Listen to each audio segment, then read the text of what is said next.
E agora você acompanha pela Rádio Rio de Janeiro o programa Estudo das Obras de André Luiz. Vamos refletir sobre o livro Nosso Lar. Produção e apresentação, Tereza Cristina e Marco Antônio.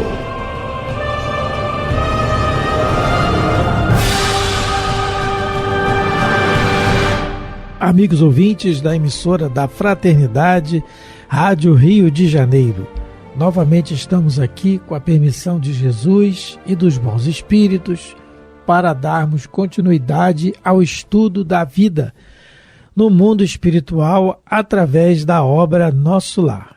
Obra que foi ditada pelo espírito André Luiz e que foi psicografada pela mediunidade santificada do missionário Francisco Cândido Xavier.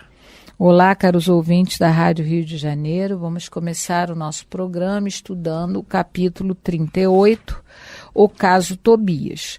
Vamos relembrar que Tobias, o amigo companheiro de trabalho de André Luiz, no terceiro dia do trabalho de André Luiz, nas câmaras de retificação, convidou-o para visitar a sua residência. Ele chegou lá na casa de Tobias, ele encontrou a senhora Hilda e a senhora Luciana. Tobias apresentou a senhora Hilda como esposa e Luciana como irmã. E a senhora Hilda convidou ele, a gente viu que ele gostou muito da biblioteca do Tobias, dos livros, e a senhora Hilda convidou o André Luiz para conhecer o jardim da casa. E o André Luiz reparou que a casa do Tobias tinha muitas hortênsias e violetas, e que a casa do Lísias tinha muita glicínia e lírios. E a gente comentou em cima desse parágrafo que as casas no mundo espiritual, como as casas aqui no mundo corpóreo, elas refletem o equilíbrio dos seus moradores. Não é? Então, como em nosso lar, todos os habitantes equilibrados têm o compromisso de pensar no bem, não aqueles que estão doentes, aí não tem como, né? Mas todos aqueles equilibrados têm o compromisso de pensar no bem, são, não é? As suas residências também demonstram o que vai na alma de cada um, os pensamentos bons que eles cultivam. E a gente comentou também que talvez, né, além da beleza que as flores proporcionam, que os jardins proporcionam, pode ser que exista também a utilidade dessas plantas na saúde, né, mental, psicológica dos habitantes, né, de determinada residência. Mas isso foi um comentário que eu fiz a partir do que eu, Tereza, acho. Isso não está escrito no livro. Comentamos sobre até o tratamento que é feito através dos florais de Bach, através das essências quintessenciadas das flores. A gente comentou que tem um livro do Neio Lúcio, que foi psicografado pelo Chico. Na realidade, são mensagens que foram agrupadas nesse livro. E o nome do livro é Sementeira de Luz, mas eu não consigo lembrar o capítulo em que ele fala das flores, né, do tratamento que é feito através das flores, da utilidade das flores no mundo espiritual. Mas no próximo programa, se Deus permitir eu me lembrar, eu trarei o trecho em que ele fala sobre as flores, não é? Então, isso foi o que a gente viu no último programa. E hoje nós vamos começar a ler o 5º parágrafo. Não é? Nós lemos? Mas lemos o 5º parágrafo? Não. Vai começar agora. Encantado. Aí é o 6º. Então, nós lemos o 5º. Então, vamos ler o 6º parágrafo.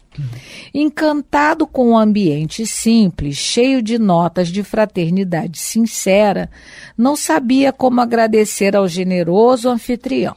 Só um detalhe, Tereza, para a gente fazer uma comparação com um ambiente simples de generosidade sincera e com beleza, como ele já relatou, né? As belezas que tem. A gente fazer uma comparação com um ambiente que seria o contrário, não simples, sem generosidade, sem fraternidade e consequentemente, não exteriorizando beleza. É só a gente ver o capítulo 4 do livro Libertação, numa cidade estranha, onde o Gregório, que é o instrutor do livro, ele com o André Luiz e o Eloy, eles vão em uma missão de, vamos dizer assim, até de resgate, né? E conversar com o chefe de uma cidade lá nas regiões densas de Umbral. É uma cidade estranha. Então ele vê toda a ambientação dessa cidade.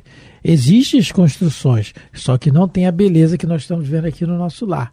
Porque é exatamente o contrário. O capítulo 4 do livro Libertação, numa cidade estranha. É aquilo que nós tínhamos comentado anteriormente, né? O que nós trazemos por dentro exterioriza o ambiente que a gente está. Se exterioriza no ambiente que a gente está. Os espíritos dizem isso. Continuando. A certa altura da palestra amável, Tobias acrescentou sorridente: o meu amigo, a bem dizer, é ainda novato em nosso ministério e talvez desconheça o meu caso familiar. E agora, né, o André Luiz o Tobias vai entrar realmente no assunto que vai interessar bastante ao André Luiz, né? Vai tocar no assunto delicado para o André Luiz, que é a questão da família, do casamento, não é? E aí o Tobias continua. Sorriam ao mesmo tempo as duas senhoras e, observando-me a silenciosa interpelação, o dono da casa continuou: aliás, temos numerosos núcleos nas mesmas condições. Imagine que fui casado 2 vezes. Aí, eu imagino o filme que não passou na cabeça do André Luiz na hora que ele fez esse comentário, porque ele deixou, né, a esposa viúva na terra, né, encarnada. E se o Tobias casou 2 vezes, será que a esposa dele também fez essa opção? Eu imagino que passou aquele filme de terror nesse momento, né? Na hora que o Tobias falou: imagine que fui casado 2 vezes. Aí o André Luiz deve ter coçado a cabeça e deve ter, né, falado: ai, meu Deus do céu, né? A minha esposa tá lá sozinha na terra. Será que o nome da esposa do André Luiz é Zélia, né? Será que a Zelinha continuou sozinha, né, me amando pro resto das eternidades, ou será que Zelinha casou de novo? Eis a questão.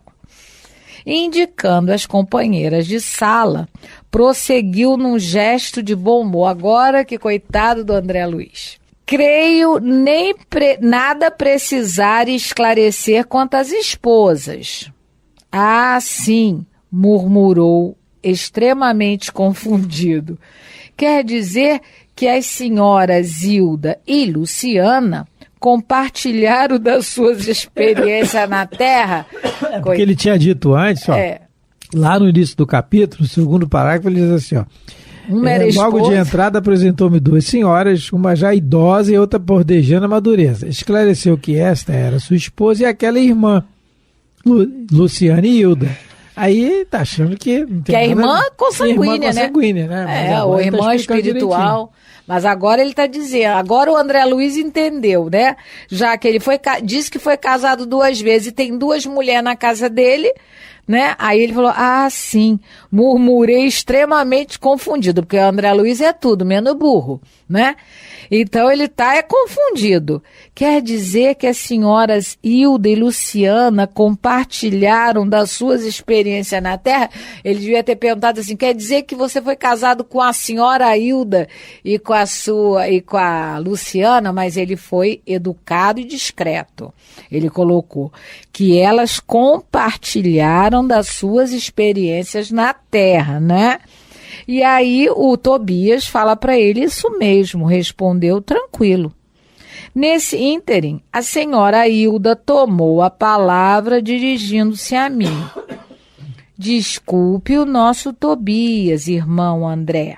Ele está sempre disposto a falar do passado, quando nos encontramos com alguma visita de recém-chegados da Terra. Bom, o interesse do Tobias não é realmente se amostrar, é porque o que a gente vai estudar nesse capítulo é uma lição para todos nós.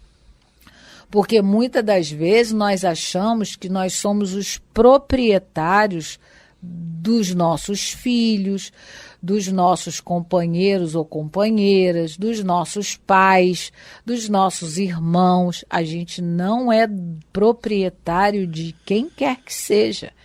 A gente só é dono da nossa alma, né? Dos nossos pensamentos, das nossas virtudes, dos nossos vícios.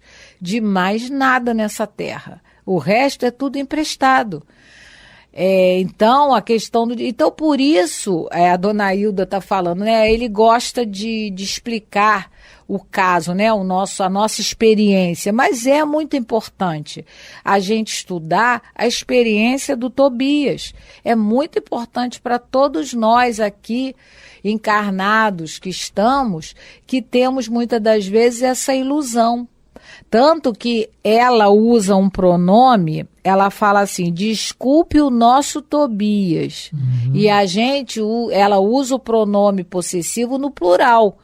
É dela, mas também é um pouco da Luciana. Ela não falou meu Tobias.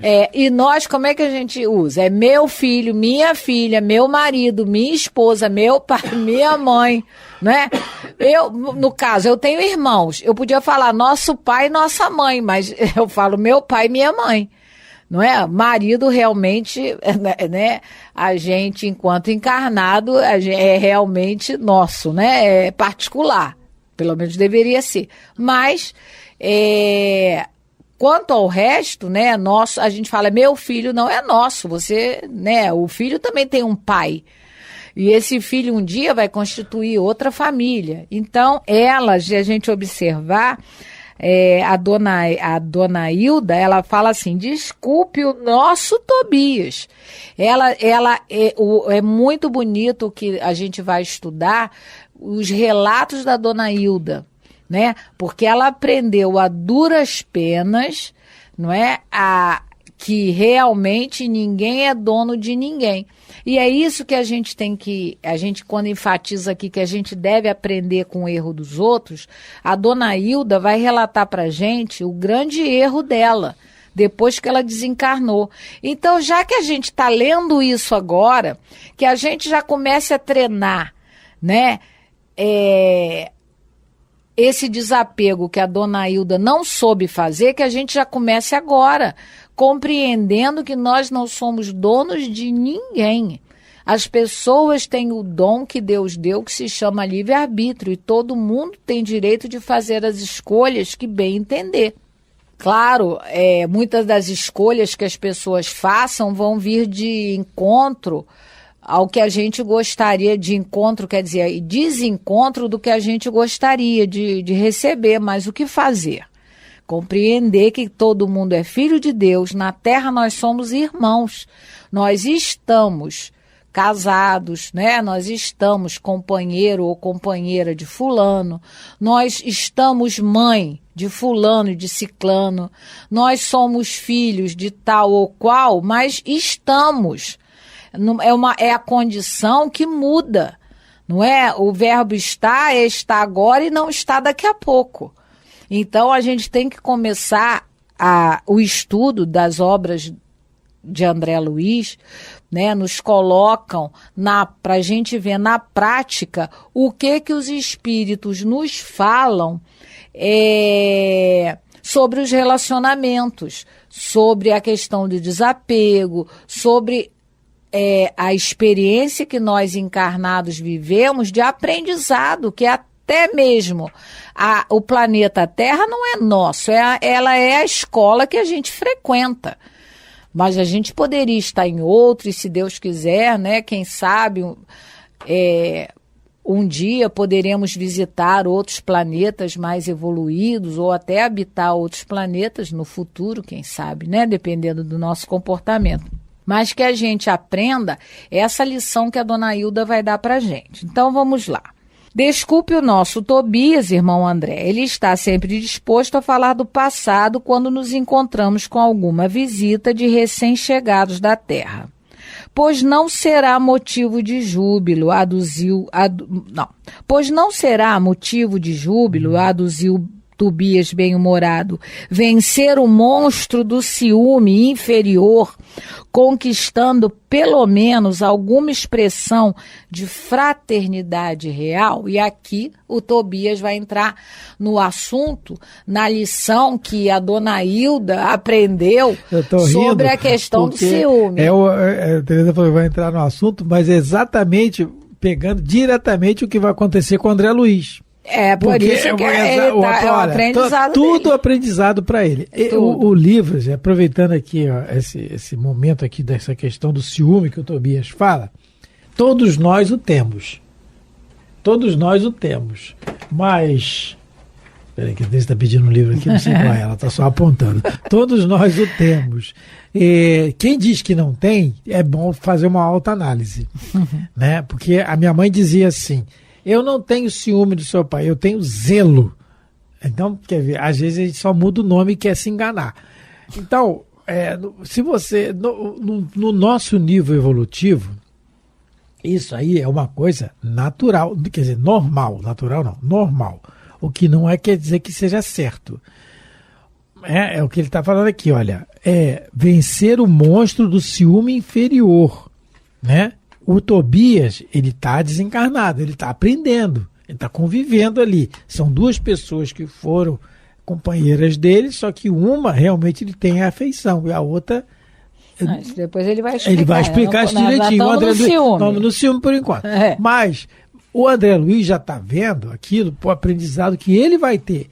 Se o André Luiz está mostrando para nós o aprendizado que ele vai ter, por quê? O André Luiz já desencarnou há um tempo. A esposa já casou de novo. Como diz aí na gíria, a fila anda, né? A esposa já casou novamente. E isso ele não sabe ainda, ele vai saber lá no final da história. E isso que vai ser a prova da vida dele. Isso aí é o ensinamento para todos nós. Se não acontecer nessa existência, já aconteceu em outra e vai acontecer futuramente.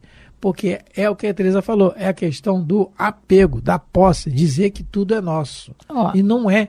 E não é. A gente tem que, como ela falou, a gente tem que respeitar. O respeito é uma coisa. Agora dizer que é minha, porque não é. Porque uma hora Deus leva.